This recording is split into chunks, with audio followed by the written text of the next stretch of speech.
Le Clean Up Day, c'est demain un mouvement mondial qui incite tous les citoyens à nettoyer la planète, à ramasser les déchets et notamment les déchets plastiques.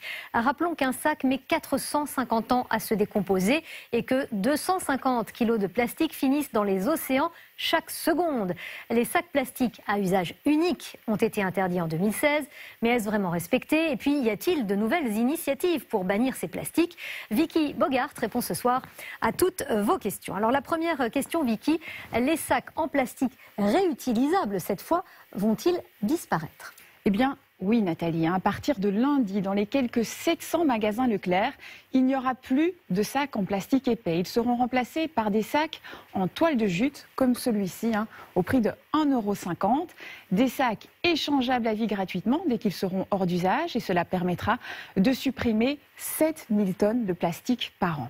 Et les concurrents réagissent. Carrefour, que j'ai contacté, m'a annoncé qu'il allait vendre dès la semaine prochaine le sac en papier craft à prix coûtant, soit 9 centimes au lieu de 15, pour accompagner les consommateurs vers la fin du plastique. Il propose aussi des sacs en coton. Alors pour rappel, les sacs plastiques fins à usage unique sont interdits en caisse depuis 4 ans, mais la grande distribution continue de mettre en circulation environ 1 milliard de sacs réutilisables chaque année. Ces sacs plastiques épais ne sont utilisés qu'une dizaine de fois en moyenne. On les entasse souvent chez soi. Or, ils sont parfois moins biodégradables et ils nécessitent plus de plastique. Voilà, le serpent qui se mord la queue. Le plastique, ça n'est pas fantastique. Et la crise sanitaire a-t-elle eu des conséquences sur notre consommation de plastique, justement? Oui, évidemment, avec les gants, les visières, les bouteilles de gel hydroalcoolique, le plastique est vraiment l'un des grands gagnants de la crise.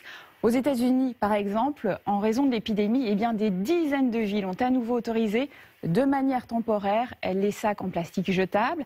Même en France, les sacs plastiques à usage unique sont loin d'avoir totalement disparu.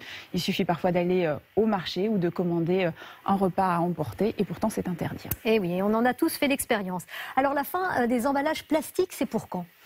Il faudra attendre 2040 pour la fin du plastique à usage unique en France, c'est-à-dire la fin de bouteilles de soda, de flacons, des sachets de salade, des bidons de lessive, des tubes de dentifrice, évidemment tout ça en plastique. Les industriels ont donc 20 ans pour trouver des alternatives et nous pour changer nos habitudes.